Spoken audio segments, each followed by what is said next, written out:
Patreon.com/House of Decline. That's Patreon.com/House of Decline. That's HAUS of Decline. You can get so many fucking comics there, so many fucking podcasts. You entered into the Discord, have a conversation with me. I'm a likable guy. You want to talk to me, right? That's why you're listening to this podcast. It's parasocial candy for you, absolute candy for you, which you can get more of at Patreon.com/House of Decline. And that's the ad read. We're gonna get into the show. Steven is not here today. He's got some dad stuff that he's doing. But in his stead, we have a friend of the show, wonderful cartoonist, wonderful zine maker, print maker, Rory Blank. Hello. It's true. You can go to patreon.com/House of Decline today. Let me tell you, I just subscribed right now. It's happening to me right now. It's all coming together. It's all happening. Yeah. I've been subscribed for all of 10 seconds now, and suddenly my hand no longer hurts. I hurt my hand 2 years ago in a pro wrestling accident, where I fractured one of my metacarpals, and I've had extreme pain, which causes me to wear a weird glove all day. But looking at the bonus content on patreon.com/House of Decline, it doesn't hurt anymore. Yeah, the healing Patreon powers. Thank you for continuing our ad read into the guest introduction, Rory. I appreciate that. Hey, you wear a weird glove. You're in pain all the time. You know who else was? Michael Jackson. So think about that. Think about that for a second. But we have Rory on. We have Rory on to discuss a great rift in the cartooning world. Some very important cartoon news has arisen recently, and that is, of course, the intense racism of Dilbert creator Scott Adams. Rory is laughing because I looked at one of your bonus comics. Oh, which bonus comic were you looking at? The Penny Arcade thing. Oh, the Penny Arcade thing where Gabe disappears and Tycho cries because he never got to suck his cock. Yeah. This is the content that you could That's be the content looking you at want right now. These hot Penny Arcade riffs. Penny Arcade, the most relevant comic in the world. I'm doing these sick riffs on Penny Arcade. Which is another in comic. the way. Yeah, the Dilbert of comics about video games. the Dilbert of video games.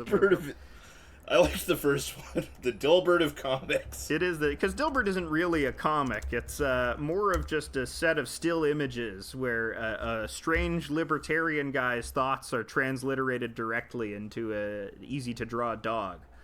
Yeah, to wit. I know you're running the show here, but I have to ask you because I have to ask anybody when Dilbert comes up. Mm-hmm. When did you first read Dilbert? When I was 8 years old, I was obsessed with Dilbert. I love Dilbert because it's the type of humor, especially like the early Dilbert stuff when it got less overtly into the men's rights movement. Like early Scott Adams, his joke is, save the whales are mammals, mammals have hair, shave the whales. And to my 8-year-old mind, this is the funniest thing I've ever heard. I'm going to read all the Dilbert books. And, there were some jokes that I still think are funny to this day, like there was a joke about them attaching copper wire to their CEO so that they can generate electricity while he's spinning in his grave. That's actually pretty good. I also started reading Dilbert around that same period at about 8 years old, and I don't even remember what it was that I thought was funny about it. The same way that I also read Doonesbury, and I could not tell you what... I wasn't even reading New Doonesbury, I was reading anthologies from the 80s that my parents had, so I don't know what I, as a 7 or 8-year-old in 1998, was getting out of reading jokes about Ronald Reagan. Here's my theory. Here's my theory about Doonesbury and Dilbert is that for whatever skill or lack of skill, I mean, Gary Trudeau is a much better draftsman than by Scott far. Adams. But what Scott Adams had a grasp of was creating very marketable looking characters. One of Dilbert's strengths is that they're all very recognizable silhouettes of his characters. Like, he has that grasp of character design where it's like, and you can draw a Dilbert character too. It's easy to draw a Dilbert, so there's sort of fun replicating it. And they're It's very so marketable, easy. toyetic designs in a strange way, which I think that was the strength of the Dilbert comic more than anything else. And usually why comic strips gain traction is because of simply because of the design of their character. Like Garfield became a much more commercially designed character as the strip went on. Do you know what the Garfield guy, Jim Davis, was doing before Garfield?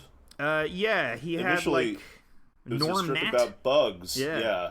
And he did that for a while, and it didn't pick up. And either he or some editor of his told him, "Nobody likes bugs. Why are you making a comic strip about bugs?" Mm-hmm. And he sat down and thought, "What do people like? Cat. I draw a cat." And it's been nearly 50 years of history. Billions of dollars later, what his observation was too is like, there's a lot of popular cartoon dogs, Snoopy and the like. What if I made a cat? There weren't a lot of cat cartoons at that time. I don't know if I think Heathcliff actually predates Garfield, but they were like within a year of each other. Yeah, Heathcliff was around first, but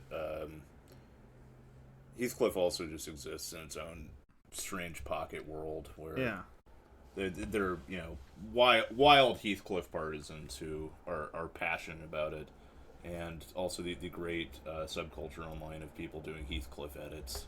Yeah, I mean Heathcliff is great because it's like it's just totally devolved into utter surrealism.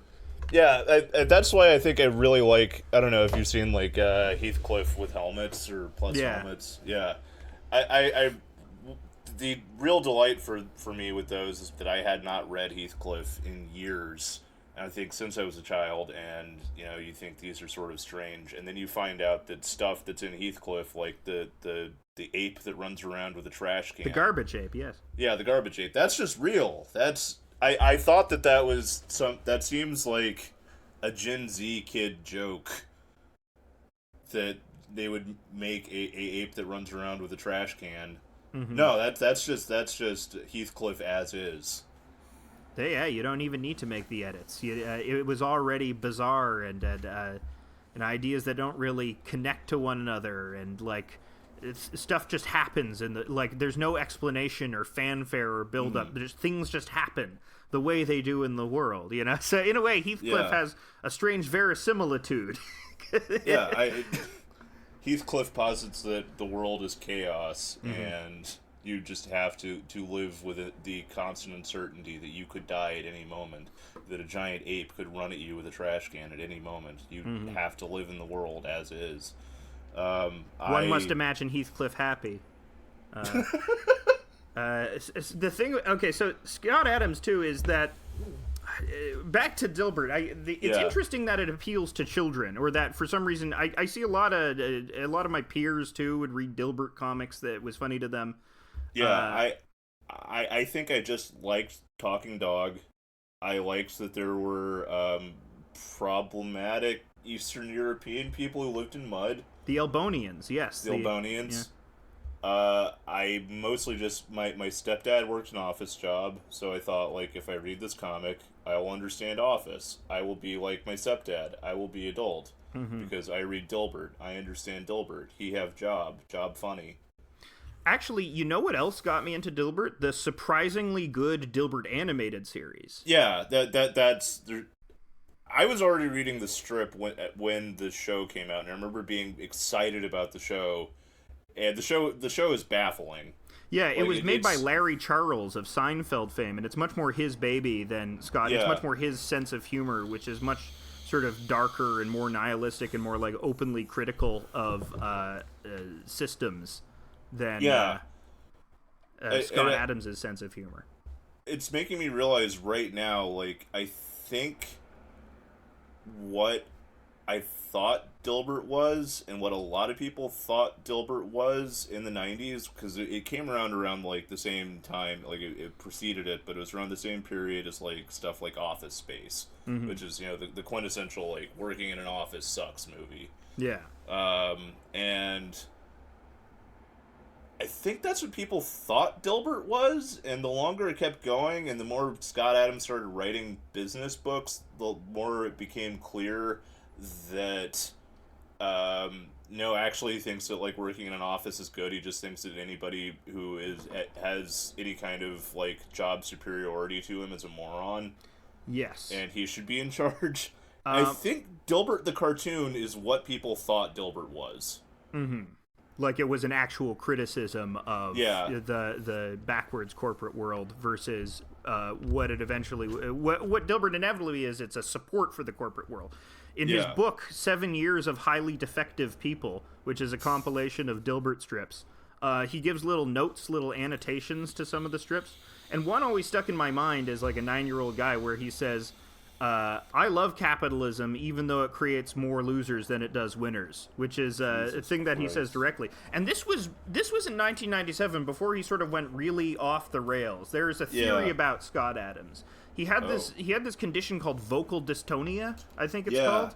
And he got a surgery for it, and people around him say that his personality changed drastically after the surgery. I don't know if this is true, these are just allegations, but there is a definite divide between 90s Scott Adams, who's sort of cute and innocuous and funny and into nerd stuff, and, you know, talks about stuff like the Peter Principle, and like 2000 Scott Adams, who becomes much more openly megalomaniacal.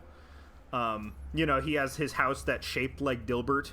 And, you know, what's funny about Scott Adams is he is like a profoundly mediocre artist and like a profoundly mediocre man that has been rewarded by capitalism because of his mediocrity.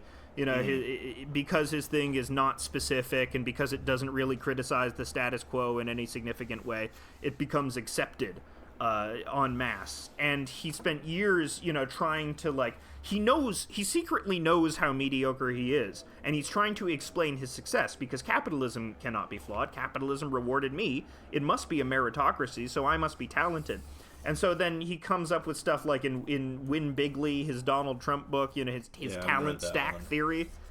You know about his talent stack theory? No, I've only read his first 2 business books, which I read in the 90s. The Dilbert Principle and the Joy of Work. The Dilbert Principle and the Joy of Work, which I got as audiobooks from my library in the small town they lived in. Not my school library. They didn't have them in the school library. Also, it's homeschooled, so that's relevant. But my Scott Adams book knowledge extends to those 2, which is mostly pertinent. The one thing that I took from it more than anything else is that I read the words masturbating like a wild chimpanzee and then said that phrase in front of my grandfather as an 8-year-old, and then my mom took me into a shed and told me to never say that again. You were reprimanded for Dilbert. But tell me about what was it, the something stack? Oh, the talent stack. So his theory is that, well, I'm successful despite being a cartoonist. I'm not a great artist. I'm not a great joke teller. Like, I'm average at these things. But when you combine these things in your talent stack, they combine to make something unique and talented. So it was just like another way to like try and explain why he was successful despite being mediocre. Like, and the answer is obvious, which is that capitalism often rewards mediocre things because they are consumable, they're more easily consumable by a mass audience than more specific or artistic or emotional or raw or intense things, you know. Wait, does he acknowledge that he's being rewarded for his mediocrity, or does he think that... No, he thinks that all of his mediocre attributes just taken together make him an awesome guy. You know, that's why he is meritocratic, because he had this collection of mediocre traits which combined like Voltron to make him the smartest man on Earth. I think it is kind of canny that, like, what you said before, the one thing that he has going for him is that he has recognizable characters that people like. Like, people love Dogbert. Fun fact for the people at home, you can look this up. Just Google Finrez Darkthrone Dogbert. Finrez, the one of the 2 members of the influential Scandinavian black metal band, the guy who wrote Transylvanian Hunger, has a tattoo of Dogbert on his arm inexplicably, and I watched an interview with him where he talked about it, and all he had to say, it was a magazine interview. All he had to say about it was just, I saw this little guy in the newspaper and I liked him.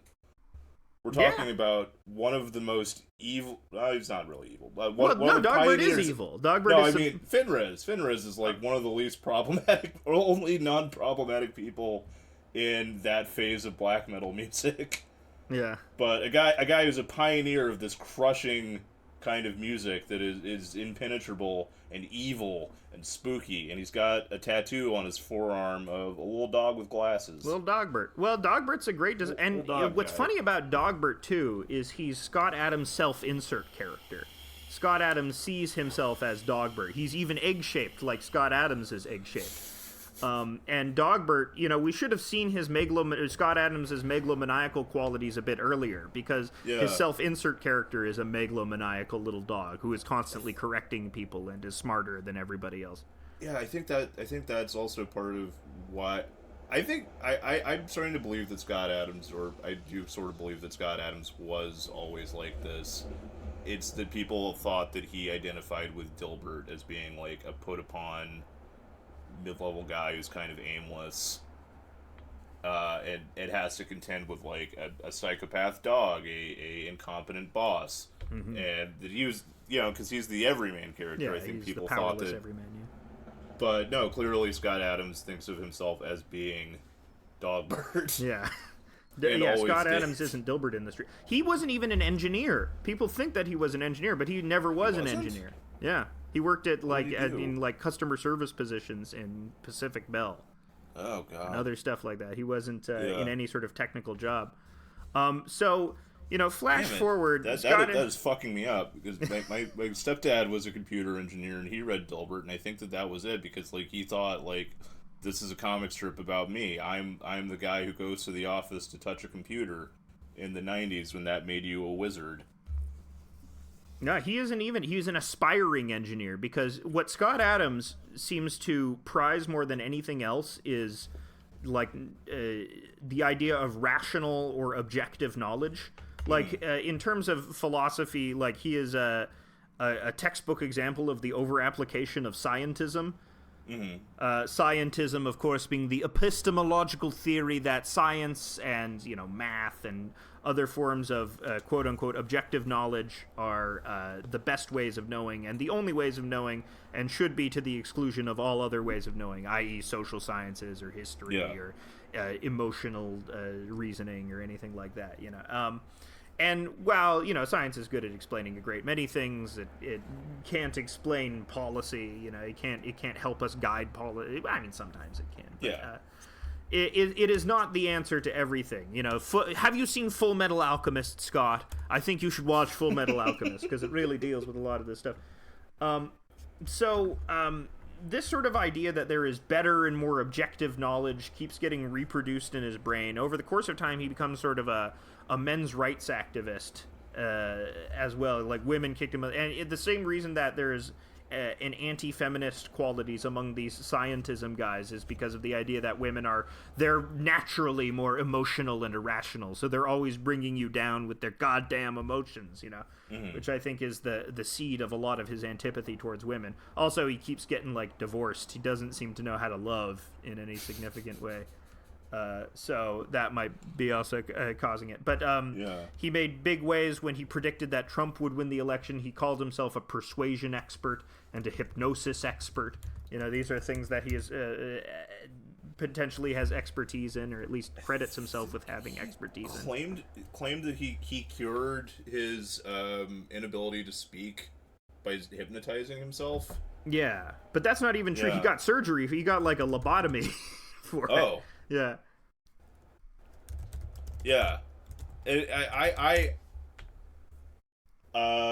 didn't know that a lot of this was happening. Like, I remember reading Dilbert as a kid, and then around the election of Trump, suddenly hearing, Scott Adams said this thing, and that being, this shocking thing to me that, the Dilbert guy would say something like that, and then only then finding out that this was, after more than a decade of him doing stuff, including, saying that, or, making blog posts where he'd say stuff that you have to treat women like children or mentally disabled people. Yeah, yeah. steadily becoming more and more right wing over the course of 2000s until he just goes full mask off.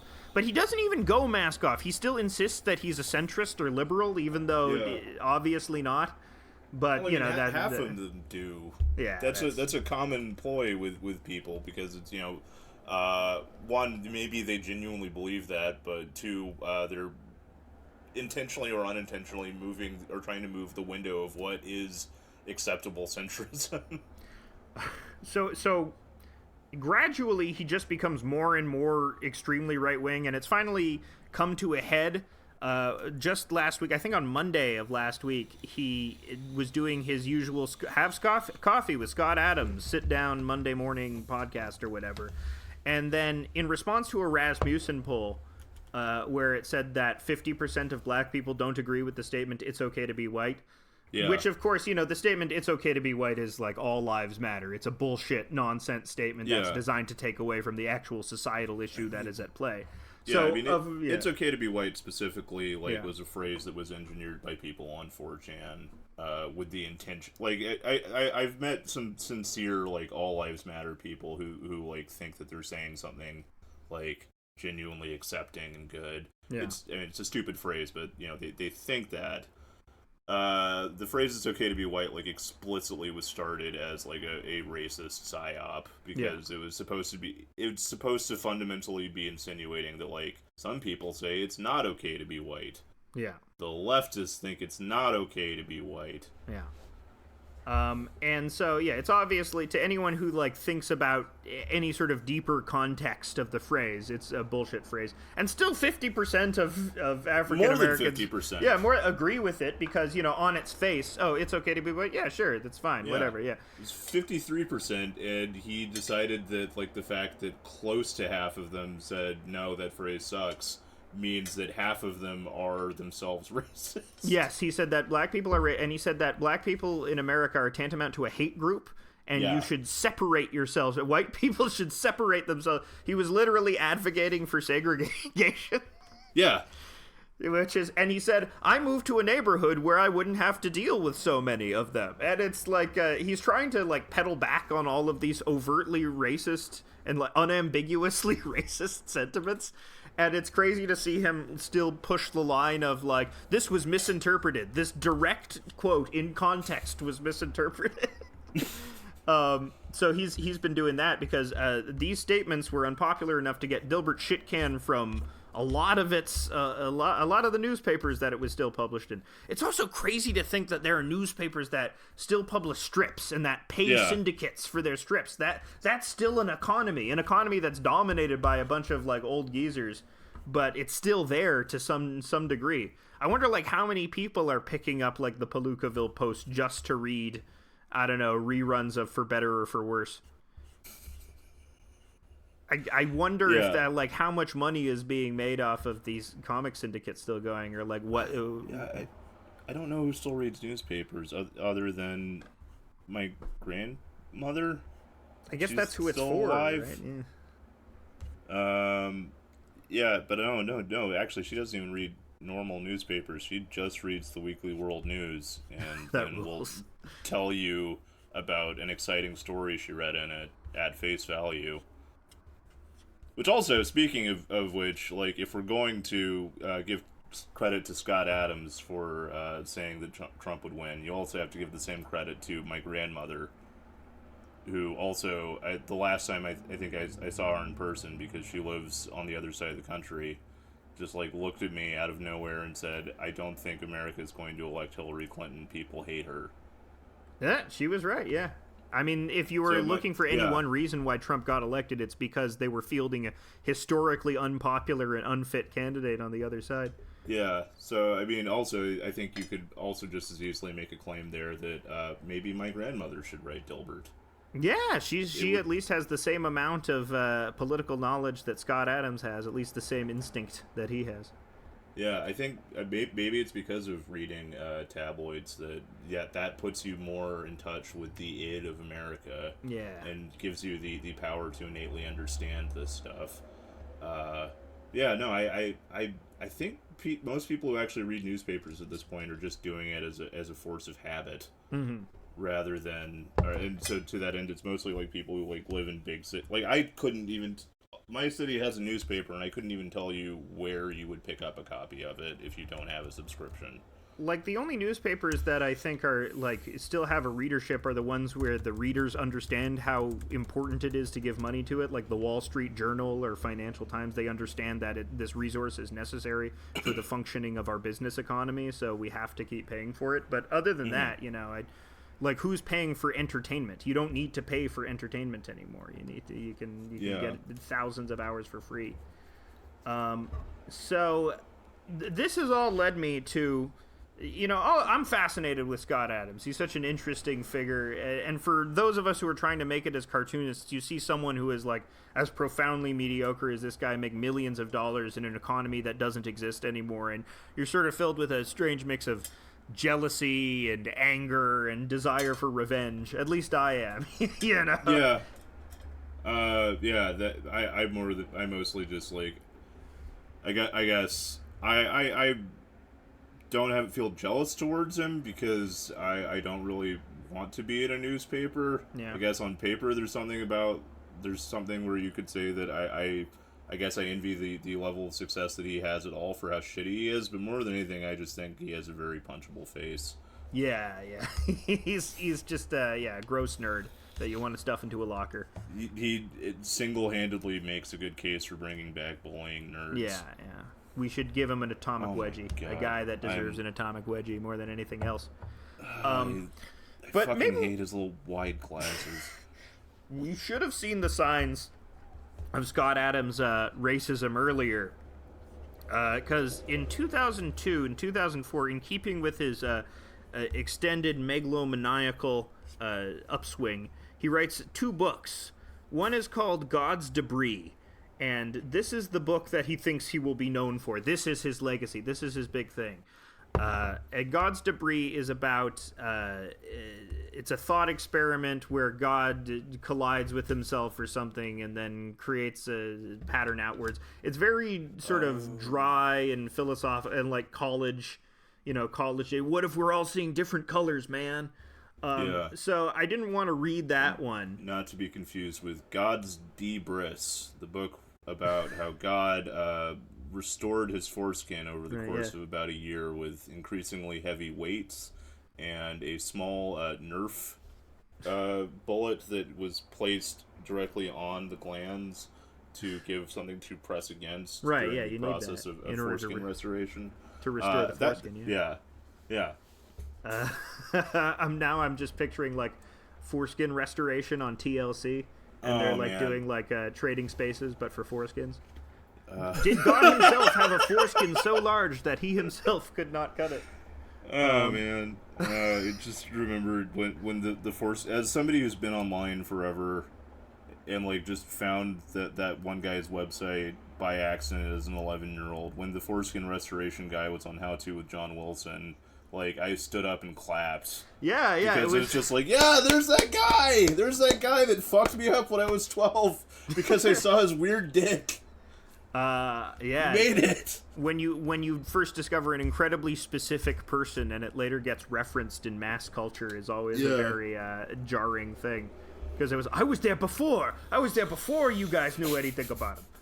Let that guy draw Dilbert. Yeah, I'm sure it'll be a lot more foreskin oriented. Yeah, I think intactivist Dilbert is the way forward. Intactivist. I didn't know that was the word. That's really funny. Oh, yeah. So, the follow-up book to God's Debris, I read the synopsis to it, and it seemed like the most insane thing that had ever been written. Or just one of the worst things that had ever been written. It's right at the beginning of the new atheist movement, right at the beginning of Dawkins and Hitchens and all those guys. And it's very of its era. It was written in 2004, and the book is called The Religion War. And it stars the character from God's Debris, the Avatar, who is the smartest man in the world and knows everything. It's like a mailman or something? Yeah, that's been a recurrent work in Scott Adams of very smart people in mundane positions, of the world's smartest garbage man. Yeah. I mean, his view of what makes someone intelligent too is that very scientistic view, where somebody has some sort of mathematical or science ability that separates them. Yeah, it's still fucking me up to find out that he wasn't an engineer, because of the fact that, like, so his entire thing this whole time has just been stealing valor about being perceived of as being one of the engineer class who understands everything. Yeah, he's stealing nerd valor. Yeah. Yeah, this is informing a lot of my understanding of Scott Adams in a way that I didn't have before. Oh yeah, I'm a bit of a Scott Adams historian, a bit of a Scott scholar, man, I've been reading some of the Religion War. It is not an exaggeration to say that this is his Turner Diaries. Jesus This is his. So I'm gonna start it. We're gonna do some readings from the Religion War. Rory has not read this before. You haven't read any portion of this book before, have you? No, I read a little bit of God's Debris. Mostly what I've picked up from it is I find charming that in the introduction he says that kids who like his work shouldn't read it. Because this might not be appropriate for anybody under 14, implying that he is aware of his large reader base who are literal children who don't understand what his comic is about. Mm-hmm. Yeah, the story contains no violence, no sexual content, no offensive language, but the ideas expressed by the characters are inappropriate for young minds. People under the age of 14 should not read it. He has such a high opinion of himself. He's like Peggy Hill. Oh my god. Speaking also of people who have radical mental shifts after surgery. Yeah. Oh my god. Yeah, you're right. After Peggy does fall out of the plane, her character becomes much more... that is an entire conspiracy or like fan theory about Dilbert, or about King of the Hill, that something happened to Peggy during that surgery that caused her to become more self-centered. And, more jerk ass Peggy. Yeah. I don't know if it's true, but having rewatched King of the Hill kind of recently, it does feel compelling. So we're going to get into the Religion War. I'm going to start at the beginning, a very good place to start, with the prologue. So paint me a picture with Scott Adams' words. Here's the Religion War. In the year 2007, a brilliant and charismatic leader named Al-Z began his rise to power in the Palestinian territories. He was the architect of the 20-year plan for eliminating Israel. The success of which started a domino effect in the Middle East, as one Arab dictatorship after another fell, and their territories rolled into the Great Caliphate. Al-Z's subjects, heady from an unbroken string of victories, demanded the spread of Islam to the rest of the world. Al-Z understood that this was neither practical nor desirable, but to satisfy the appetite of his people. Oh my god. He began an unending war of minor terror against the Christian-dominated world.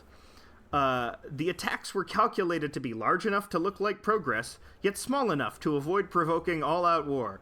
Publicly, he blamed renegade... No fucking sense. What is he basing this on? 9/11? That did provoke an all-out war. Yeah, that provoked a huge war that is kind of still going.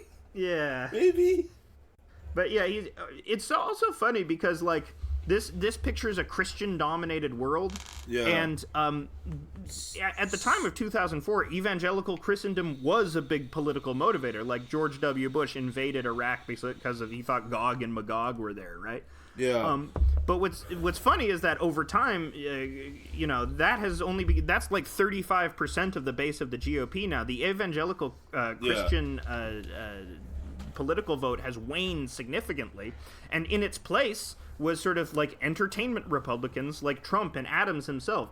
He is what replaced that sort of Christian totalitarian thing, which is very funny.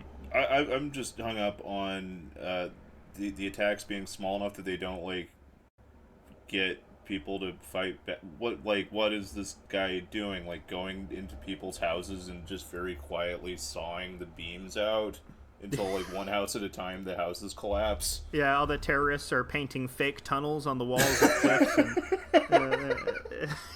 Well, he acknowledged the existence of Palestine at all. Yeah, it's so funny. He thinks that a big leader's going to come out of Palestine to destroy, and it's just such a misreading of the actual power of the Islamic world facing Israel. Like, does he not know about the? Does he not know about the 6-Day War? Does he not? I don't think he's done a huge amount of reading on Israel-Palestine. Yeah, but he acknowledged it exists. Yeah. But what's also funny is he starts the book off with the destruction of millions of Jews, which is why I compare it to the Turner Diaries, because either way in the future, a lot of Jews are going to die. You know, but it's in a just way what's where going to happen. Nothing bad happens to the guy who does it. Well, now we're getting into it because, of course, Horatio Cruz, the leader of the Christian world, is getting it. But let's read some more of the prologue, because this next paragraph is a doozy. Terror weapons improved dramatically during Alzee's rule. Anyone with a few $100s could buy a satellite-guided model airplane capable of flying 100 miles to deliver explosives to a precise target. Terrorists no longer needed to commit suicide, so the pool of volunteers was unlimited. What? Alzee was careful to avoid killing anyone important or destroying anything irreplaceable. It was a difficult balancing act trying to wage small-scale war without provoking total war. The strategy worked until 2040, when General Horatio Cruz came to power in the Christian Alliance. Yeah, so the image of like a series of escalating attacks by the Islamic world didn't really happen. No. No. I mean, this was like, I guess, a few years before ISIS popped off, but like that didn't really do much if you think about it in the grand scheme of things. No, they got their ass handed to them because they pissed everyone off. I mean, they in terms talk about provoking total war. You know, ISIS were not as savvy as Alzee. I'll tell you that much. Had Alzee been running ISIS, you know, they would have got a lot more stuff done. I'm still just stuck on this guy's conception of there being like a group like ISIS, except everybody just says, "Oh, okay, yeah. Well, I guess they're doing that. They dropped an anvil on Benjamin Netanyahu. He died. Okay, goodbye." As if, you know, stuff like the Fort Hood shooting wasn't used as a way to extend the war on terror and the bloody occupation of... was it Fort Hood? Was that the one where it was the Muslims? I don't even remember. Yeah, okay. I think so. But yeah, the idea that even a small act of terror will not be met with an insane overreactive response by the American hegemony is a very deliberate misreading of what was happening. Yeah, I mean, like, fundamentally, like, everything in American culture is to some degree or another now some sort of weird response to some usually thwarted terrorist attack attempt. Just the fact, like, by itself, the way that American airports work now is because a guy made a bomb that he put in a shoe that did not go off. And now that's his far-reaching effects. Yeah, I don't think he really thinks about it. He's not a great world builder, Scott Adams. That was his prologue, and it was like 3 paragraphs, and that's a lot of information that is not fleshed out at all. So, now we're into the story. Now, the first chapter, Old Man. Sir, there's an old man in the lobby. He wants to talk to General Cruz, a reddish rhino of a man, stopped his lanky aide in mid-sentence. Cruz didn't like interruptions. He didn't like a lot of things. Committees, fools, ambiguity, or unknowns. Cruz's faith in God and his battlefield victories imbued him with a sense of self-confidence and clarity that made him a natural leader. He knew that God was on his side, that his career was divinely inspired. He believed that when an idea came to him without a trail, it was God's way of talking. These qualities, plus his tactical genius, propelled Cruz to Secretary of War, a position that had evolved to include de facto control over all the armies of NATO. Secretary of War of what? Of America? Of the Christian Alliance? He hasn't introduced the Christian Alliance. The concept of war, of all Athena came down from Mount Olympus, and Athena wasn't the god. Who was the god of war? Ares. Whichever one, God came down from Olympus and gave him a big spear and said, "You are the war master now. You are god of war, you're Kratos, and you have one job, two jobs. One, negotiate all wars. Two, whip your big chain swords at Muslims, I guess. Yeah, that's it. He is Kratos. He is the legendary god of war. He's the secretary of war of some ambiguous organization, but has controls of all the NATO armies. Rory, this next sentence. Oh boy. Cruz used his eyes the same way he used everything else, like weapons. He's such a great writer. I don't think this was edited. I don't think he had an editor.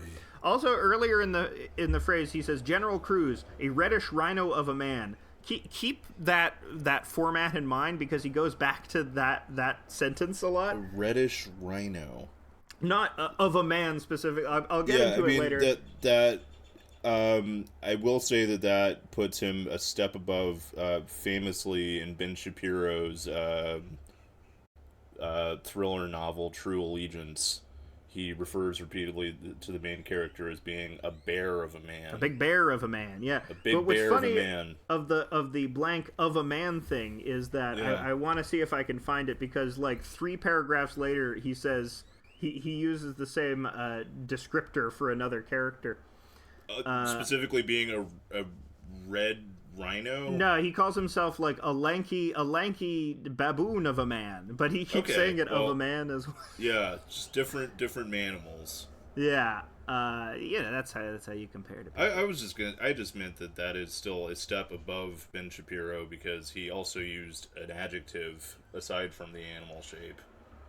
You have a much more complicated picture of what if there was a red rhinoceros. Okay, I found it. Just so, like, one page later, he says, the admirals and generals were a concert of leather and pressed cotton. Their medals and shoes played percussion as they took their positions around the black oval map table. Admiral Helms, a tall-drawn skeleton of a man, had an uncharacteristically troubled expression. I think an editor would have caught that. I think he maybe needed to send this to an editor. But concert of leather? A concert of leather and pressed cotton. Yeah, this isn't bad description. It just sounds like something else. Yeah. A concert of leather and pressed cotton. Hot goth night. Sounds like cruising. Yeah. Everyone's going cruising at the Pentagon. Horatio cruising. I'm gonna skip around without context, because it's even funnier without context. Helms tried. So now an old man has come to Horatio Cruz, and I think this is the Avatar character, who is the smartest man in the world and who recognizes patterns. He's the character from Gods to Breed. Cool. Helms tried. I thought he was a street person when I first saw him outside the building. He doesn't have a jacket, just a red plaid blanket that looks pretty beat up, but there's something about him. I said hi, and the next thing I knew, he was describing our entire battle plan, as if he'd been in every meeting with us. So what? Cruz yelled. The media have been spraying it all over the news for the past 6 months. Every moron knows our plans. No, I mean he knows the specifics. He described our exact troop deployment plans, our attack sequence, exactly what we're planning to stage our battle platforms.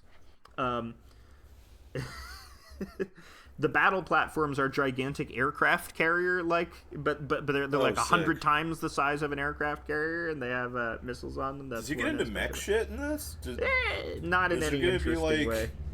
Oh man, I was really hoping this was going to turn into some Robot Jock stuff. I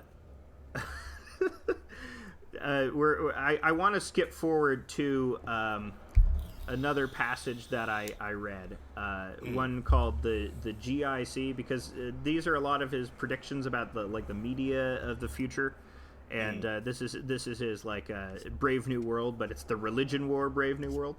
Okay, here we go. The chapter Global Information Corporation. I think this is the 4th or 5th chapter. The Avatar walked a half mile to the nearest hydrocab taxi sensor and stood on it. For the past 5 years, taxis had been the only form of four-wheel street travel. All Fords, all hydrogen engines. When Aussie's forces started bombing the United States and Europe on a weekly basis, it became unthinkably unpatriotic to drive a gas-guzzling car. Soon it became unpatriotic to own any car. Cool. The Green Party had become a major social force. arguing successfully that every time you filled the tank of your SUV, you paid ALZ to bomb your neighbor. The last holdouts, not wrong. mostly the rich and the cynical, were converted when American ultranationalists took matters into their own hands and started dynamiting domestic automobile factories. That's so cool. Of the American car makers, only Ford survived. Every sentence is great. Every sentence is a new gem. Barely, thanks to the government loans and a promise to make nothing but hydrogen taxis. He gets the technology wrong, but he gets the bailing out of the auto industry correct, which is funny. Yeah. Is this still in the period where there's not really much military retaliation? I think so. LZ is just every week. LZ drops a bomb on one guy's car. He's floating around in his terror zeppelin, dropping circular bombs on people. Yeah. And their response is, well, we have to destroy every car.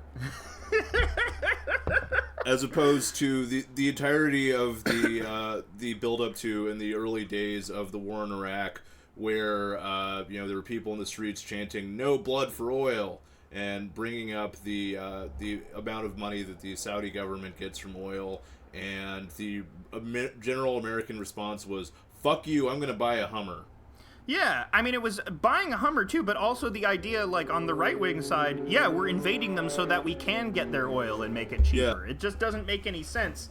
This is, like, a guy who has, like, lived in California for too long and thought, like, the hegemony of the enviro-fascists was encroaching in the near future, and, that... Well, I mean, I guess that would make sense that, we'd invade them and take their oil if, America was fighting back in this case, instead of every day one American meets LZ, but he's wearing a big pair of novelty glasses with a fake nose and a mustache, and he gives them a flower, but it turns out that the flower is dynamite, and the dynamite blows up in their face, and they have ash all over their face. Yeah. A bunch of American soldiers were running off a cliff, and they didn't realize that they were running off a cliff until they looked down. The taxi sensor below the Avatar's feet sensed his weight, registered 2 points of pressure, and relayed the information, one passenger, to the global taxi satellite system, which broadcast it back to Earth along with geographic coordinates. Actually, this isn't a bad prediction of Uber. He sort of predicted Uber in a lot of ways. With this, 3 taxis were available in nearby. I'm skipping around. He accurately predicted that no matter what, people would just not accept public transportation as being a viable way to get around. Yeah, that was smart of him. That was a smart idea. I agree with him on that. 3 taxis were available in nearby. They snapped their engines into drive at the first indication on their navigation screens that a potential passenger waited nearby. Hydrocab profit margins were kept artificially low by the government, so only the most aggressive operators survived. Okay. The first hydrocab screeched around the corner and came to also hydrogen energy. Oh my god! Why would they have hydrogen cars? What is this? The first. Oh my god! Christ. Oh Jesus Christ! Okay, here we go. The first hydrocab screeched around the corner and came to a noisy stop in front of the Avatar, just as the second and third appeared a block away. The Avatar leaned down and examined the driver, an unpleasant-looking fellow named Arun Singh. According to his operating... Okay, Scott. According to his operating license, which was prominently displayed, the Avatar smiled and motioned to the driver to continue on without him. Singh snarled, but didn't wait around to argue, burning his tires in disgust. He had become accustomed to older customers waving him on because they mistook him for a Muslim. He hated this country lately, but it was not his day to change it. See, this is some great world building here. He recognized that Indians would be mistaken for Muslims. So, another thing that was... I don't think he gets points for that one, and that was already happening. This is great. He's cycling through races here. All of the drivers are non-white drivers. The second hydrocab saw the opportunity and pulled up. The Avatar smiled to the driver, a woman in her 50s named Noriko Yamamoto. She returned a dead stare, expecting him to get in. The Avatar waved her off. Her blank look became anger as the cab pulled away. The third cab approached, and the Avatar looked inside. The driver's license said Hector Rodriguez. Here we go. Scott Adams' Parade of the Races. It's the parade of the cab drivers. They're all the different races. Oh my god, Hector Rodriguez. The driver's license said Hector Rodriguez. Hector was a young man, early 30s, with dark, friendly eyes and a well-manicured mustache. And he was wearing a poncho. He was wearing a sombrero with some tassels hanging off of it. He kept saying, "Yipa, yipa, ondole, ondole." Whenever he drives his car at all, it plays La Cucaracha on horns. He's always eating beans. Yeah. Also, his taxi inexplicably has rims and hydraulics. Rory, it's not that far off as it goes on. He was smiling. The Avatar opened the back door and got in. Destination, mumbled the driver, presumably in an insensitive accent. Do you know the most where Nick Mullen voice imaginable? Yes, the most Nick Mullen voice. Do you know where the GIC headquarters building is? Asked the Avatar, referring to Global Information Corporation. A household name by now. C. It just says C in quotes. Why would he say destination in English, but he would answer C? I don't. Oh, man. Because this is great world building, Rory. Yeah. This is excellent world building here. He knows that Hispanic people would say C. Spanish people could say yes in Spanish, which also, if I want to get really, really pedantic about this, as somebody who grew up in a city that was primarily Latin American, El Paso, a border town, right on the edge of Ciudad Juarez. It's not uncommon for Spanish-speaking Americans to drop words of Spanish into conversations, but it's usually not just saying yes. Yeah, it's usually not just saying C. Rory, usually they'll say like maybe something rude in Spanish that they think you don't understand. If they're mad at you, or they'll just like use an adjective that they don't have a word for. The only people I hear is just saying "si" normally are middle-aged white people who think it's funny to just say "si, senor." Yeah. Well, here we go, Rory. It continues. I might tell you to stop quickly. Will you do that for me? Asked the Avatar. Si, said the driver. I don't mean when we get to GIC. I mean in the middle of the street, and you won't have much warning. I will compensate you well if you do as I ask. Si, said the driver. He doesn't even call it. He's Hector. He doesn't even. He named the character. I don't know why he keeps calling him the driver. This is meant to show off. No, this is one of the, I think, great pieces of work that Scott Adams has done with this character, because at first you get his name, you get his identity, you get to know who he is as a person, but the second that a passenger gets into his car, he's suddenly dehumanized by the presence of the driver, or by the presence of the passenger. He just becomes the driver, a faceless Speedy Gonzalez ass. Well, he is not faceless, Rory, because this driver, just a giant mustache. The very next chapter, Rory, can you guess what it's called? It's called Hector's Terrorist Cell. Oh, shit. I was gonna guess Hector's big quinceañera party. Oh my god, Rory. What? I'm gonna just start this chapter. So, Hector was waiting in his hydrocab. He'd endured a string of taunts from the other hydrocab drivers working in the area. Only suckers waited for a fare to do his business in return. First, it was dead time, and you never knew how long it would be. Sometimes the customer never returned at all. Second, the streets were covered with all available hydrocabs, so waiting made no sense at all. To the other drivers, this was a sign of someone who was either new to the game or had no backbone. Either way, they found amusement in his idleness. The Avatar got in the cab and thanked Hector for waiting. Hector just sighed and nodded. Destination? He asked in a low mumble. Take me to your boss, the Avatar said. Hector's eyes drilled into the rearview mirror, trying to assess the meaning of this request. The Avatar expected no immediate verbal response. He was looking for confirmation of a pattern he'd seen developing when he first hailed the hydrocab. I don't mean your taxi boss, said the Avatar. You can stop pretending to be Hector the Mexican, who only knows how to say C. Oh my god! He's You work for Al Z. I would like you to take me to him. Hector, actually Ali, reached Oh under my God, the seat I was right, and took out a handgun, making sure the Avatar saw it. Oh, it's literally he is a brown, therefore indistinguishable from any of the other browns. He's got.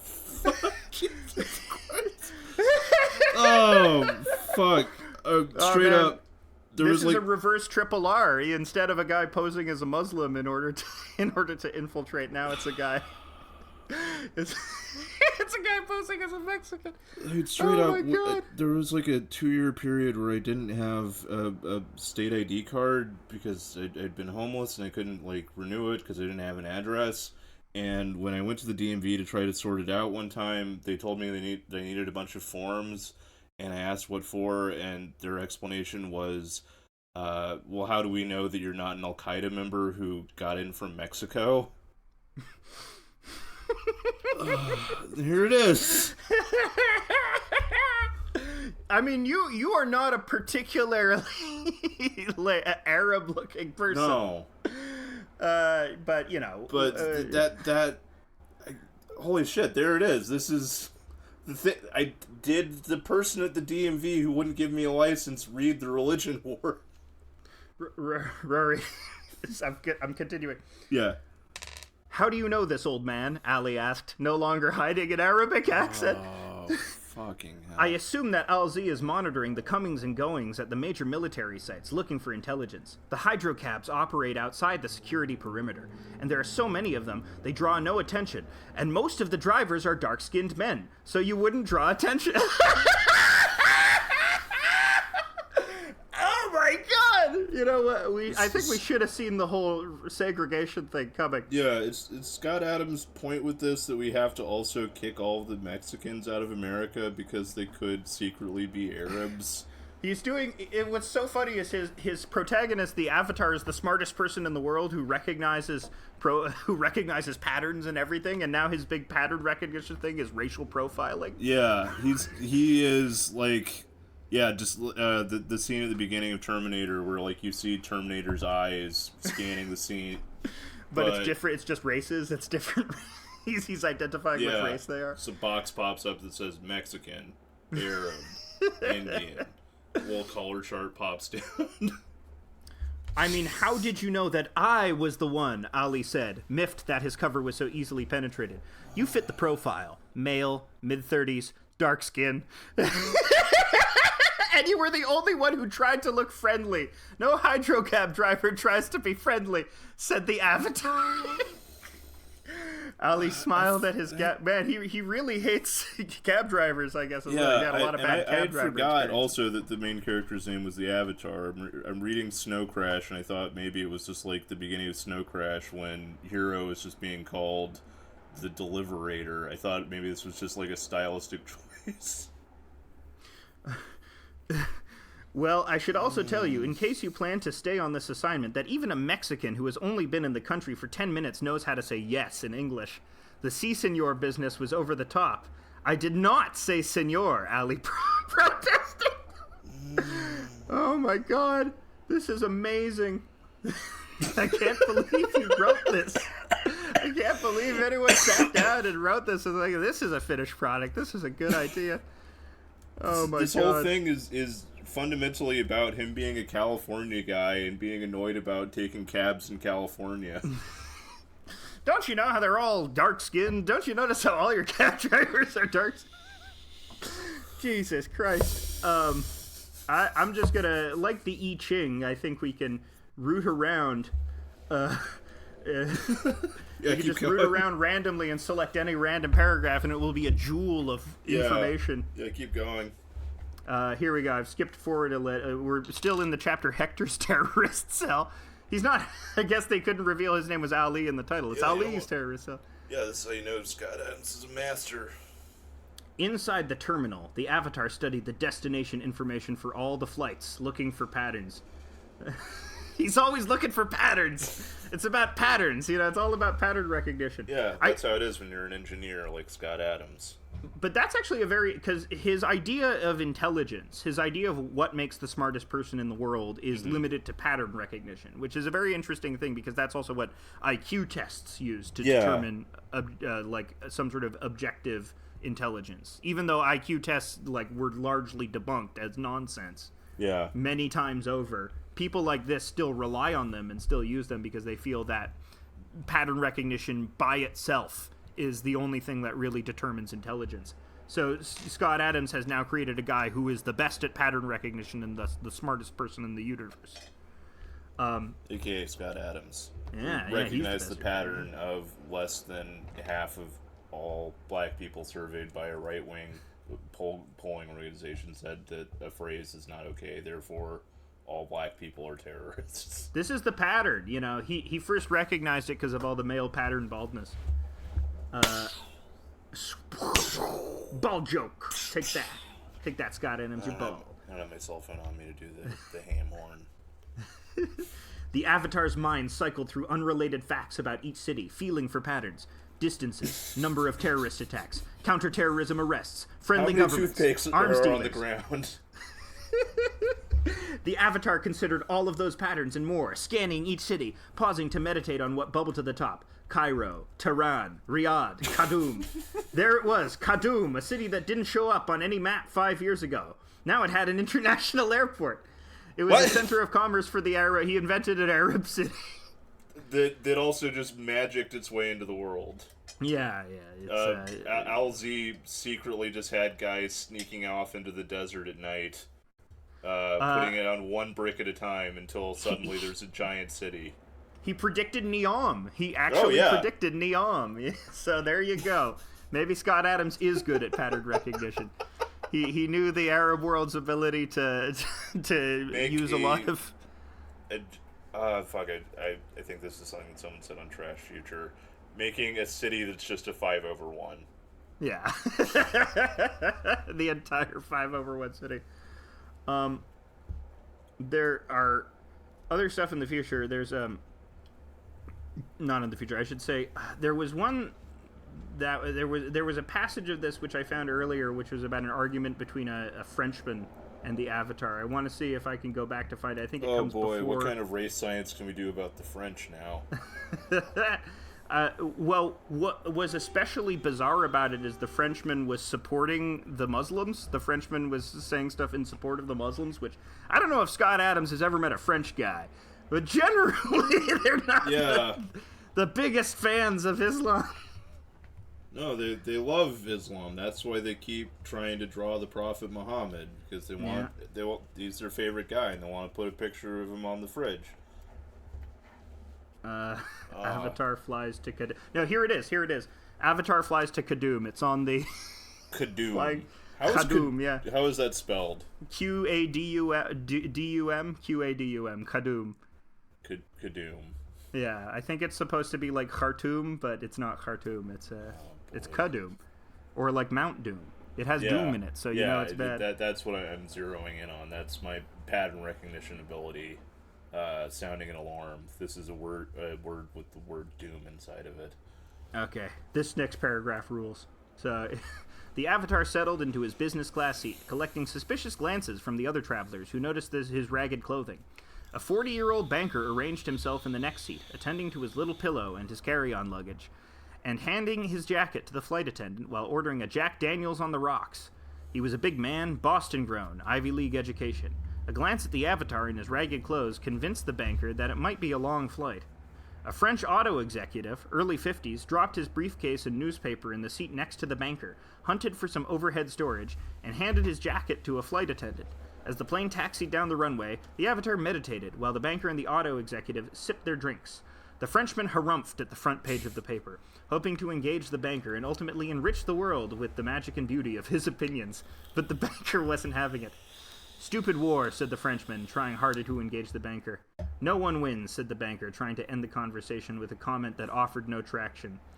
"You know why we're heading to war, don't you?" the Frenchman asked. The banker turned and looked at him, saying nothing, unsure about getting into the sort of discussion on such a long flight. "The Jews control the media, that's why," said the Frenchman. Okay. "Ever since Israel got overrun, the Jews have been hammering at war, war, war. They control the news in America, and the news controls the politicians." The banker took a deep breath. That was too much fresh meat for a good northeastern liberal to ignore. That's ridiculous, he said with an undertone of disdain. No one controls the media. Really? When was the last time you saw Alzi's viewpoint in your media? Asked the pro-Islam anti-Semitic Frenchman. This was also right after the French famously declined to participate with the invasions of Iraq and Afghanistan. Yeah. So they called them cheese-eating surrender monkeys. Surrender monkeys, yeah. Jesus Christ. The anti-Semitic pro-Islam Frenchman. I love his characters. This is a person that has never existed.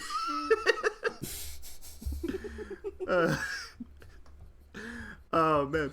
Those guys don't have a viewpoint. They just want to kill people. That's just crazy. The media don't put crazy people on TV. It would just make things worse. It's very convenient that all 2 billion of your enemies are crazy. That makes their opinions easy to ignore. Look, the banker continued, you can't put people on TV that are saying, if you kill all the Americans and all the Jews, you can go to paradise. That's just common sense. Terrorism isn't a valid opinion. How do you know unless you listen to their reasons? Are you in favor of terrorism? You are avoiding the question. If the only viewpoints you allowed on television were the ones that you and I agreed with, would that be good? So big deal if the wacko viewpoints don't get on television. You have to do some filtering. How many people have to have the same so-called wacko opinions before they are, in your opinion, worthy of media attention? Asked the French. This is such a bizarre conversation. Is this based on something that he overheard, or did he make this up out of whole cloth? Where is he getting this? Feels like I have to assume in his head he thinks that like this is a true meeting of the minds. This is a great grand philosophical debate. But this is West Wing shit. This is Scott Adams like writing one of those scenes in the West Wing where a conservative says like, I think that gay people should all be put in a box. And then President Bartlett stands up and says, well, excuse me, sir. Actually, in the Bible, it says putting people in boxes is bad. Except the other way around. I imagine Scott Adams is probably not anti-Semitic, or he thinks he's not anti-Semitic. Or he, like, if he has problems with black people, he probably would say he doesn't have problems with Jewish people. Yeah.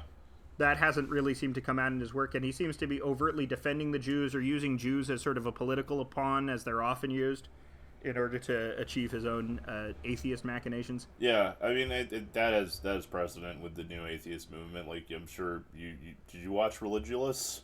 Yeah, I watched some of Religion.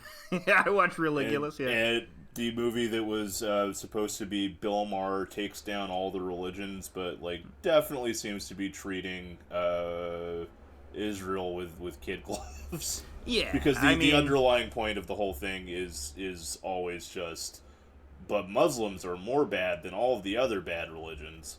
Yes, which is why we can kill 1 million of them in Iraq. Yeah, and no one will care. Okay, so why do you think their views aren't in the media? You're blaming Jews? That's ridiculous. Jews manage maybe 5% of the media, tops. That's such a funny phrase. I don't know why. What about the other 95%? How do you explain why they don't run Alzi's views? Obviously, it is more than 5%, said the Frenchman. There is no other way to explain it. The Jews control the entire media behind the scenes, but they hide it. There is a simpler explanation, offered the Avatar, as the two businessmen faces registered an ugly combination of surprise and disdain. I'm all ears, said the banker, eager to get the Frenchman off his back. Every group controls its own story, explained the Avatar. Black people control the media's coverage of black issues. Okay. All right. Christians control the media's coverage of Christianity. Gay people control the media's coverage of gay issues. Women control the media's coverage of what? What? This is the least informed man of all time. Disabled people control the media coverage of disabled people. No reporter would risk his career by crossing any of those groups, or any one of a dozen other organized groups. So when you say that Jews control the media, you don't mean that the Jews control the coverage of gay rights or women's rights or any other group story. You simply mean that reporters are human, and they would know to steer clear of stories that would offend people who could later influence their careers. Oh my god! What the fuck? This is his smartest man in the world. This is the smartest man in the world who recognizes all the patterns. All the media is controlled by the groups that control those media. Yeah. We've finally gotten to the real truth of Scott Adams, which is someone told him not to use the R word. Oh my god, it just keeps getting better. The Frenchman and the banker both paused, each hoping the other would jump into the argument. The Avatar seemed surprisingly coherent. After a pause for digestion, the banker looked at the Avatar and asked another question. Do you think we should put terrorists' opinions in the media? Yes, replied the Avatar. The most basic need of any human being is the need to communicate. If you shut down the non-violent channels of communication, people will find alternate channels. Terrorism is communication disguised as warfare. If you treat it as war, you cannot stop it. When you treat it as communication, you have a chance to replace it with something less lethal. So you would let some crazy sheik go on Crossfire and explain why all the infidels should be killed? I would not only let him, I would require it. And I would broadcast it often, along with alternative viewpoints. Bad ideas do not survive when they are exposed to the air. Yeah. Oh, so this is Scott Adams coming out hard against the quote-unquote marketplace of ideas. Yeah. He's a free speech absolutist, I suppose. Except, he's saying that that's bad. He's right here as a guy who I think does actually consider himself to be that type of person. Here he is explicating why that's bad, actually. No, he's explaining why it's good, because this point of view is coming from the Avatar. The Avatar is the one who is speaking this. The Avatar is saying, yeah, we should just let Osama bin Laden come on TV and say whatever he wants. Oh my god, Rory.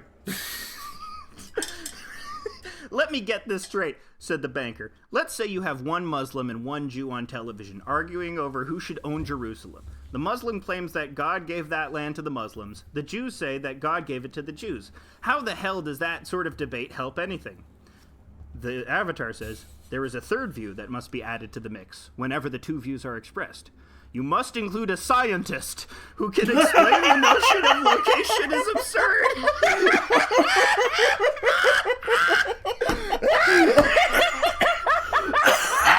Fuck.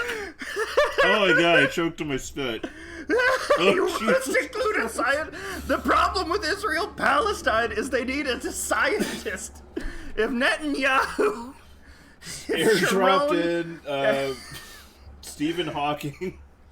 Oh my god, if they had just sat down, if the PLO had just sat down with the Knesset with a scientist. Oh, fuck.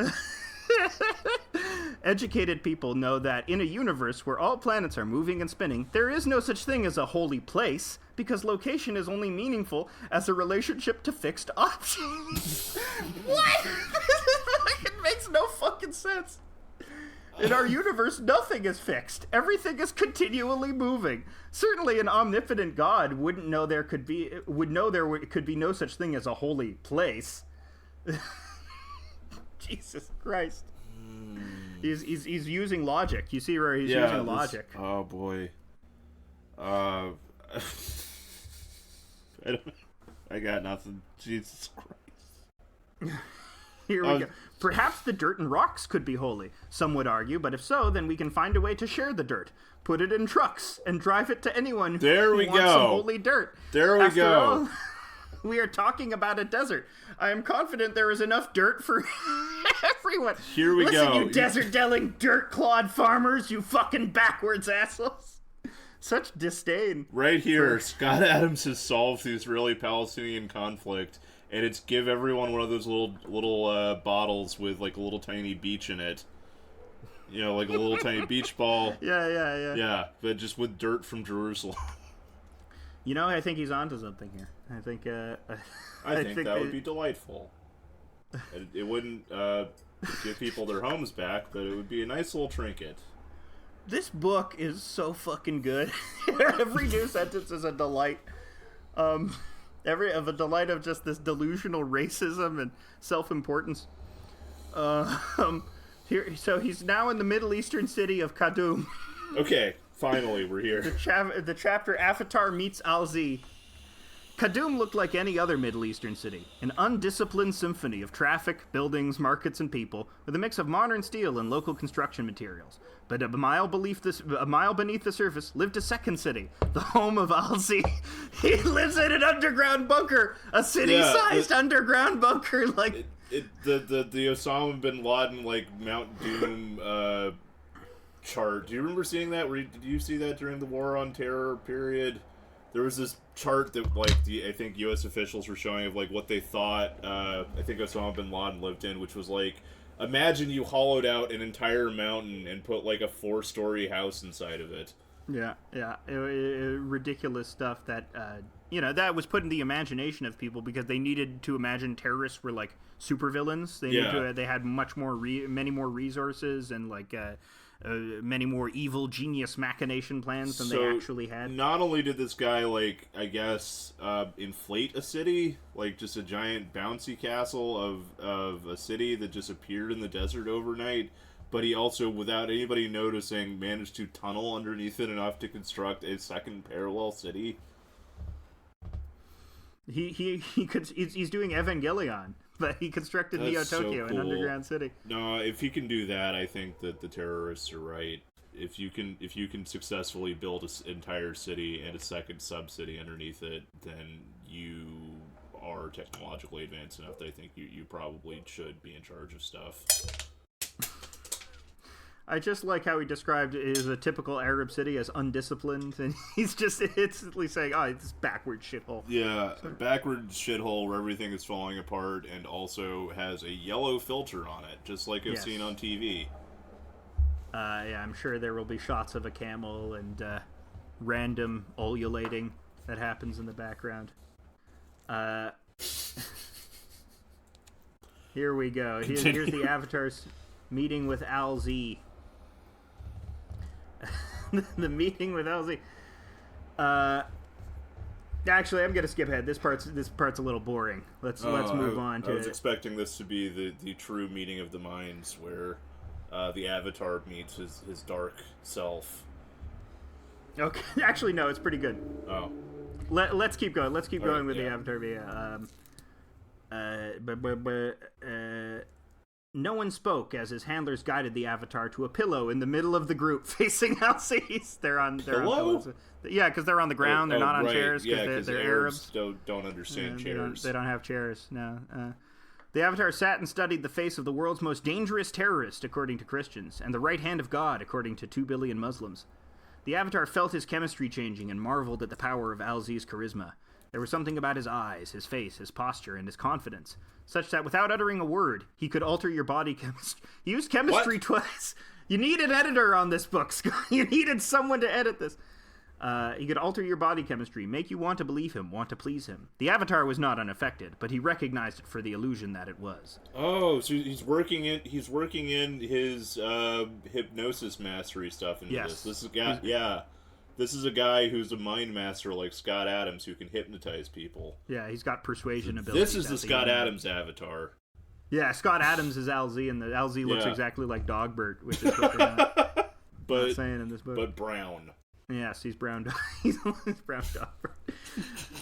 LZ always let his visitors wait for an uncomfortable period before he started a conversation. He understood the power of his own personality, and he found it useful to let its full impact sink in. But this Avatar fellow seemed odd to Alzi. He wasn't frightened. It had been years since Alzi had entertained anyone who didn't fear for his life, and with good reason. He fed his people a continuous stream of rumors about arbitrary executions and torture, partly because doing so made the real thing unnecessary, mostly because it cut down on unnecessary meetings. Womp womp. That's some classic Dilbert humor right there. Yeah. Oh, meetings. Oh, meetings.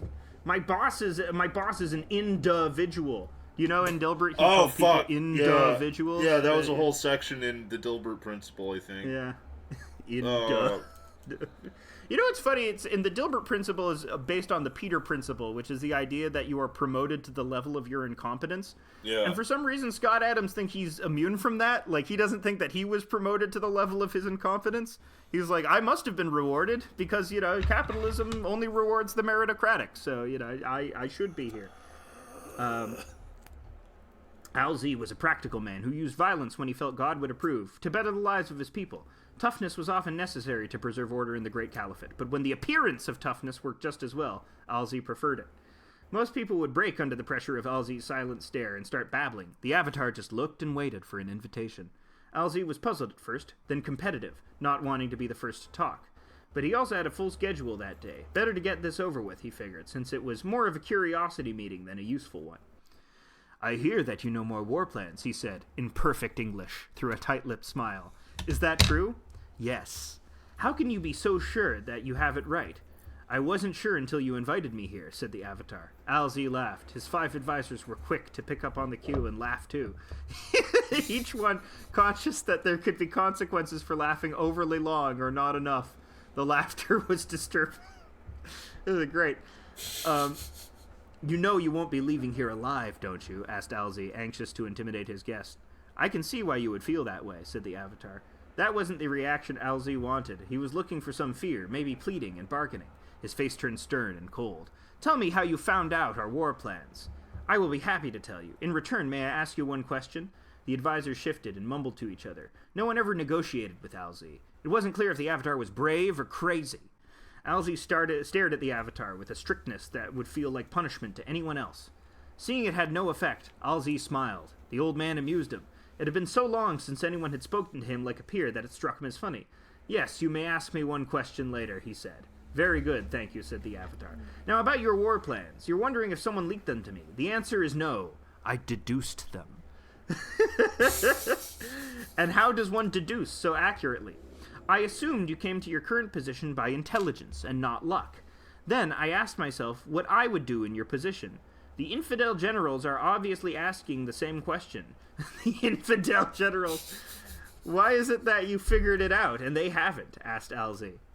They ignored the empty spaces. They focused on what you have done in the past. I looked at what you had not done, that you could have. This is so funny. Yeah, no, For example, I'm wrapped in this now. You could have used biological weapons in cities on a regular basis, but you knew that it would cause such widespread panic in the Christian world that full-blown war would be inevitable. This is so bizarre. Yeah. This book came out after the Iraq War happened. I don't understand. That's still going. I'm at a loss for words thinking about imagining a world where this guy is able to do anything without it immediately being responded to by, like, his entire area being bombed to nothing. Yeah, it's such a just strange misreading of U.S. foreign policy. Yeah. I don't think this you is really the world paid where attention 9/11 to a lot of happened news. and everyone just said, oh, okie dokie. Well, what a big whoopsie doodle. Your Christian public will never allow the extermination of civilians, Alzi said confidently. You wrong about that! Very wrong about that! They killed, by the lowest estimates, 100,000 civilians in Iraq. I guess its own civilians, but they even stand for that, you know. Yeah. But I don't think Scott sees black people as civilians, so he doesn't register their murders as... Oh, boy. So yeah, it goes on like this for a while. Here we go. You seem sure of yourself, said Alzi. There is one hope to end this, said the Avatar. Enlighten me. This is a man-made crisis, based on superstition. If minds can be changed, the problem disappears. What do you mean by superstition? Alzi asked with a threatening tone. Superstition is a belief in the supernatural, that something exists beyond nature. You and General Cruz believe God is not part of nature, but somehow outside it. That is, by definition, superstition. It sounds like an insult, said Alzi, displeased. That's the problem with clarity, responded the Avatar. It often sounds insulting. This book is like, if you could take that famous quote, the Allvice thing from Reddit, where he says, in this moment I am euphoric. He wrote an entire book of "In this moment I am euphoric." I'm not familiar with that. What is? Oh yeah, it's the tweet that is, or it's not a tweet. It's a Reddit post that is emblematic of the of the new atheism era, where it's some teenager who went by the Reddit handle Allvice, and he said, I made up a quote. In this moment is I am euphoric, not because of any phony god, but because I am enlightened by my own intelligence. Oh, yeah. Is this the climax of the book? Is this, like, the moment where the Avatar... This is halfway through the book. This is halfway through the book. This isn't the climax of the book. So the Avatar is going to fail to logic and reason his way out of... Yes, no, that actually happens in the book. So, spoilers for the ending. The Avatar fails in his plan, but the war is prevented anyway because a cafe owner, who's referenced at some point earlier in the book, comes up with the phrase, if God is so smart, why do you fart? And then that catches on and stops war because it becomes a mind virus. But yeah, the ability that you can just explain things to people rationally, or there's some rational way to make people disabuse themselves of their religious convictions, is such a weird, naive, and stupid attitude. It's the attitude of a moron. Scott Adams stopped thinking he was a moron a long time ago. I want to hear more about this. Okay, this is really interesting. So here's the cafe owner. We've gotten to the part about the cafe owner. Stacy's Cafe. The Avatar took a hydrocab from the airport to the offices of GIC. Stepping out of the cab, he felt a strange sensation, like a pattern forming, but faint. It seemed to have at least 2 centers. He never felt a pattern like this. I'm starting to sense a pattern coming. He had never felt a pattern like this. As the hydrocab pulled away, the Avatar stood on the sidewalk, trying to get a lock on the pattern, but he failed. His stomach growled, and the Avatar smiled, realizing that his hunger must have been clogging his intuition. But now the pattern was gone, softening to a vibration. Patterns did that sometimes, rising and falling for no apparent reason. The Avatar walked towards a restaurant next to the GIC building, Stacy's Cafe. It was the oldest business on the block, looking out of place, nestled in the modern architecture of the San Francisco metropolitan area. The Avatar entered and was greeted by the bartender from behind a large oval bar. Hi, can I help you? 1 for lunch, said the Avatar. We're closed between 3 and 5. Can you come back at 5? What? What? Okay. A pink-haired woman in her 60s on the other side of the room interrupted the Avatar's response. She was waving a half-eaten plate of food at the chef and getting agitated. Look at this presentation. This is crap. My name is on this business, and you want to serve crap. If people want crap, they can make it at home. The chef's eyes were locked in a death stare with the pink-haired woman as she dramatically slapped the dish on the table. I want you to care about this place as much as I do. If you don't, I can replace your ass tomorrow. The pink-haired woman harumphed and turned away, then turned back with an afterthought. That reminds me, she said in a softer voice that seemed as though it were channeling an entirely different person. Have you written down all your recipes so I can fire you anytime I want? Almost. I have a few more to do, said the chef. Very good. Give me a hug. The pink-haired lady hugged the chef, who smiled and chuckled before returning to the kitchen. I have new pictures of my baby if you want to see them, said the chef over his shoulder. So this pink-haired lady, who you would think, because now a differently colored hair has become the clarion call of the terrible people. Yeah. Now, this is a pink-haired lady who's cool. Yeah. This is Scott Adams' idea of a cool person. We've finally found what Scott Adams valorizes more than anything else, and it is the small business owner. Yeah. The crusty small business owner. There's one person who's smarter and better than the guy who can correctly put a circular peg in a circular hole and a square peg in a square hole. Yeah. The one better person, a middle-aged restaurant owner. Yeah, with pink hair, who's a little kooky. She's a little creative. Little John Taffer's lady. Yeah. She said, I'm Stacy. I own this joint. Well, technically I have a partner, but he isn't worth a damn. Sit down and we'll make you something. Stacy gestured toward a table in the empty dining room. The Avatar complied, taking a seat in the middle of the sea of white tablecloths. Stacy opened the menu in front of him and started pointing. You'll have one of these. No, forget that. I just tore the chef a new one about this dish, so take this one. That's my favorite. I should eat your favorite food? Asked the Avatar, enjoying the show. Everyone should eat my favorite food. Gandhi, unless you're on a hunger strike. You aren't on a hunger strike, are you? What? I don't go to restaurants for my hunger strikes, the Avatar answered. One vegetable croûte, yelled Stacy in the general direction of the kitchen. A frightened line cook nodded. And a glass of water, please, said the Avatar. You'll have wine. I only want water. 1 Chardonnay. I love this is his cool person. This is... I love how he writes a cool person in his mind. Yeah. Fuck. Also, just as a side note, it's wild to me that, like, the second most evil thing in the world now to these people is dyed hair. Which also they seem to be convinced is something that did not exist before 2015. Suddenly people figured out unnatural pigments, and this is tantamount to getting permanent body modification, that you have put a little bit of dye in your hair. Yeah. Well, I think the people see it as, like, the people who hate it see it as, oh, you just want attention. Oh, you mean like everybody does? Like every single person on Earth? You idiot. Or you put the Manic Panic on your hair. I don't know if you have that brand in Canada. It's the hair dye that you buy at Hot Topic. Put the Manic Panic on your hair, then you turn into a homosexual, and then once you're a homosexual, you turn into a trans, and then children will see it, and they will put the dye into their hair, and then they will become a homosexual, and then a trans. It's like the signaling thing. It causes a change in body chemistry. The pattern. The children start noticing the patterns. Yeah. And the patterns are too, they're too dangerous to ignore. Rory, I'm gonna... sorry, what? I just want to... You know what this next chapter is called that I'm going to read from? It's called How Israel Fell, Rory. Oh boy. It's called How Israel Fell. I'm going to read all of this because this all seems especially insane. Yeah. I think we might have to get through this whole chapter. Okay.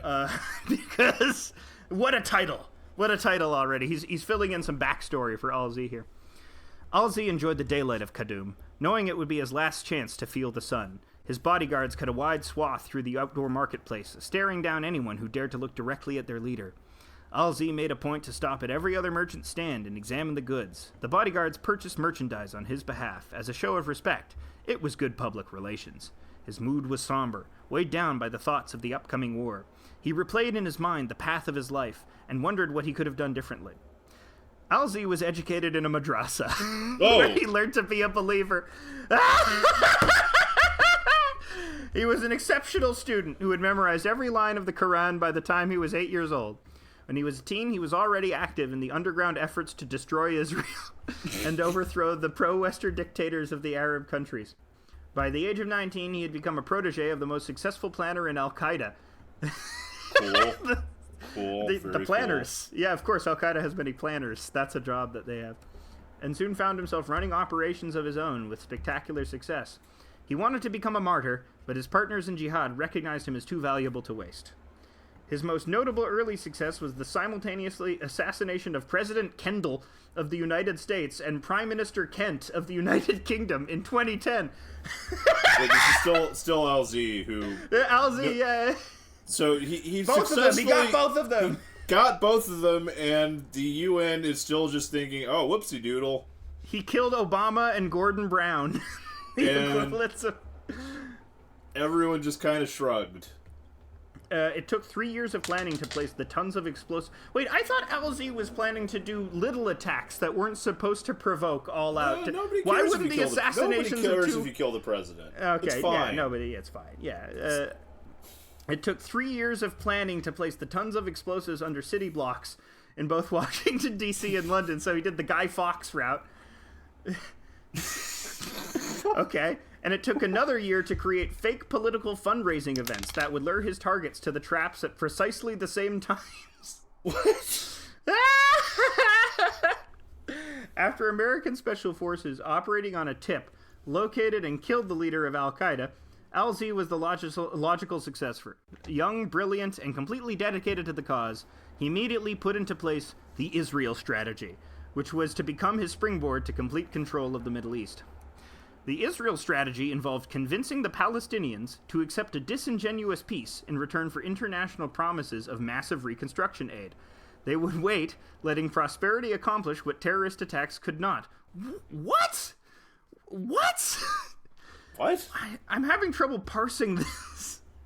Al-Z was the first Muslim leader to realize that the only way they could lose the fight with Israel was to continue fighting.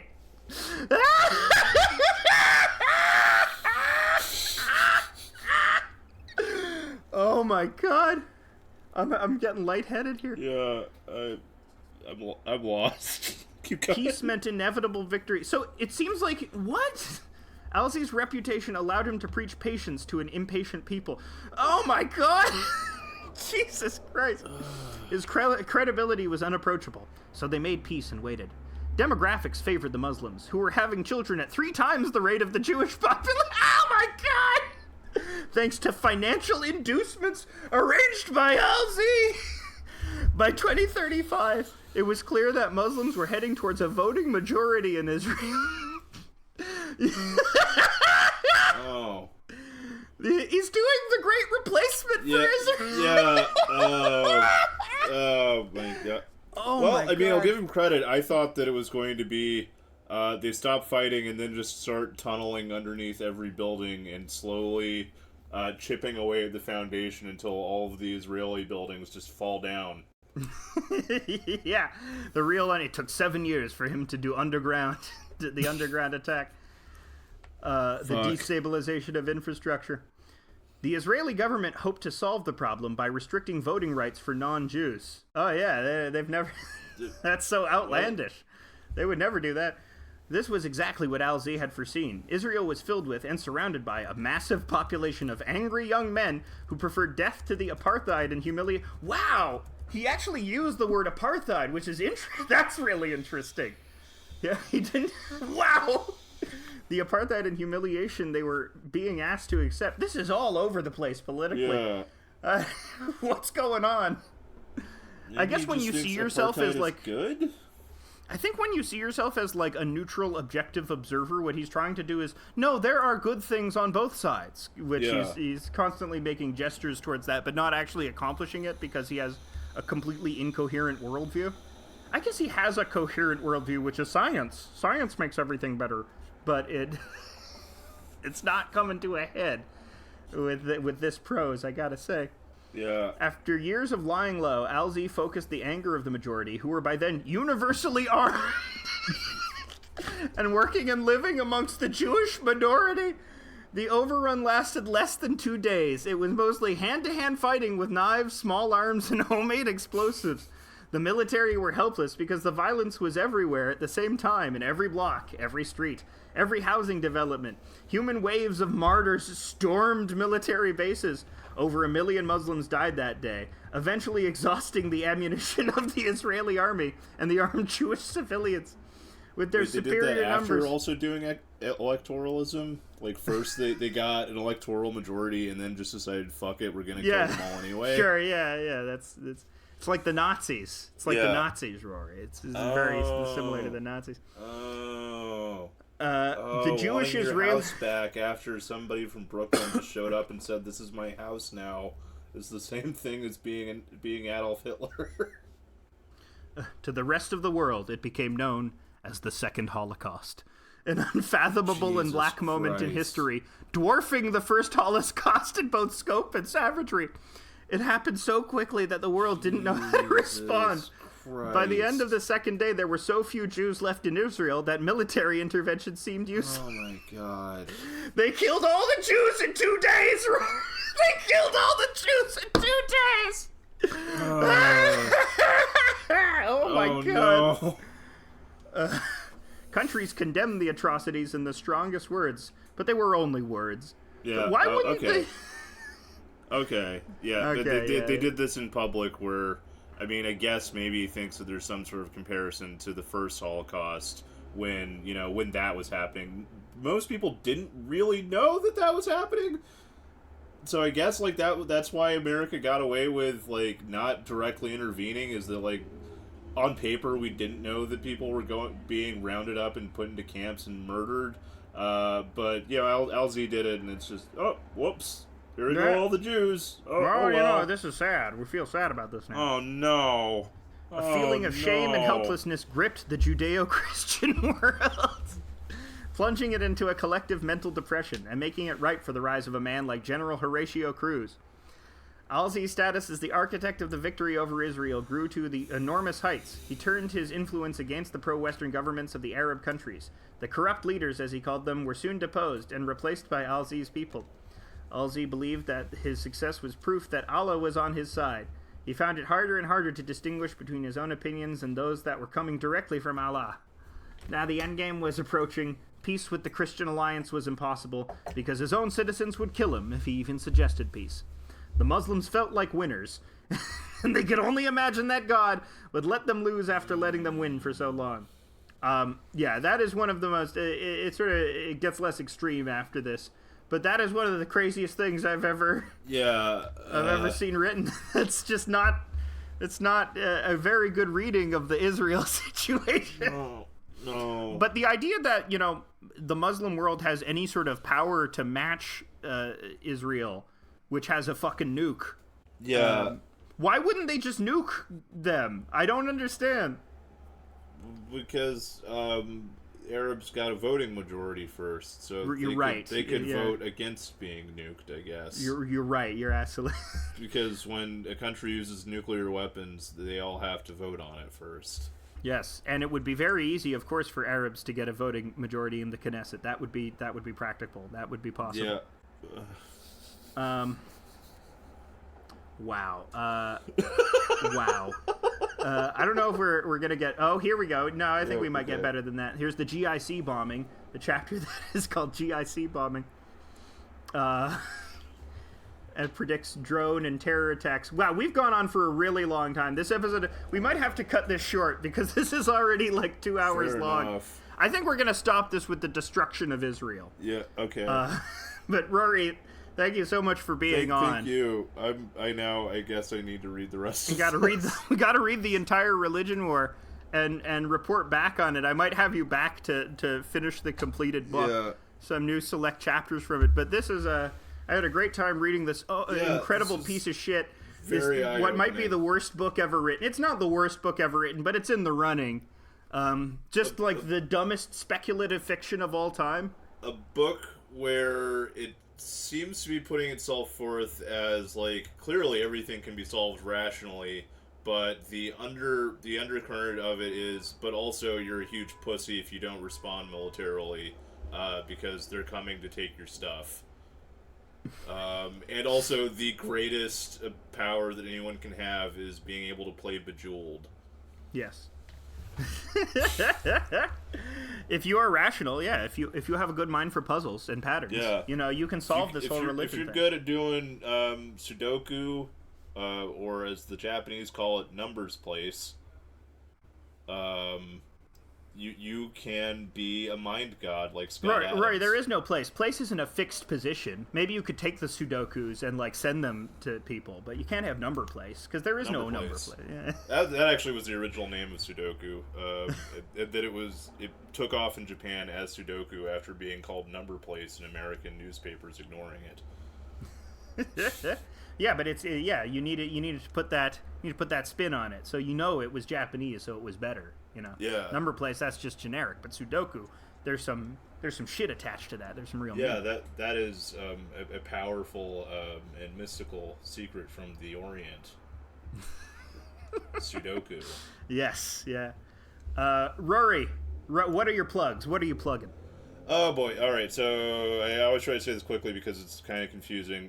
Because on Instagram I am Rory Blank, but on Twitter I am @BoneJail because somebody else had @Rory Blank and got banned, and Elon Musk still has not unbanned that person. So I will never find out who the fuck @Rory Blank on Twitter was. I've also got a Patreon where I send people zines every month. I'm doing pretty good. I would say you should support House of Decline first, but the one thing that I want that would be good for me if I could get more patrons is I really want to buy an office printer, like a big Xerox machine with a binding finisher on it, because I am tired of stapling zines. It takes like 6 hours of my life every month. It's too long. It's too long to be spent stapling. You could get an intern, but you're not unscrupulous. Yeah. Well, I mean, I wouldn't hire anybody unless I could afford to actually pay them a reasonable wage. But a machine will do it for free. So yeah, subscribe to Rory's Patreon so you can get or don't. Yeah. I've got a shirt design on or new shirt designs on www.dilbert.com. dilbert.getjackedoffbythepresident.com right now, available until Tuesday. But you don't have to do that either. What I would prefer you do is, if you're going to buy anything from me, if you're going to give me any money, I just spent $1,000 on a printer to make art prints, and I really would like to feel like I didn't just put myself into a huge hole buying a printer. And you won't, because we're going to get so many views and listens from this, documenting this terrible book. People will want to subscribe right away. Yeah. Just thank you for Rory joining Blank. us. There aren't any other Rory Blanks. There are not. Well, except for that one Twitter guy, but he's dead. He died. Yeah. All right. Thank you for being on the show. Always great to have much. you. We might have you again for more Dilbert Book Club, for more Scott Adams Book Very Club. illuminating. I would like to continue this because this is genuinely one of the most deranged things I've ever read. All right. Have a great day, everyone. Bye. Bye.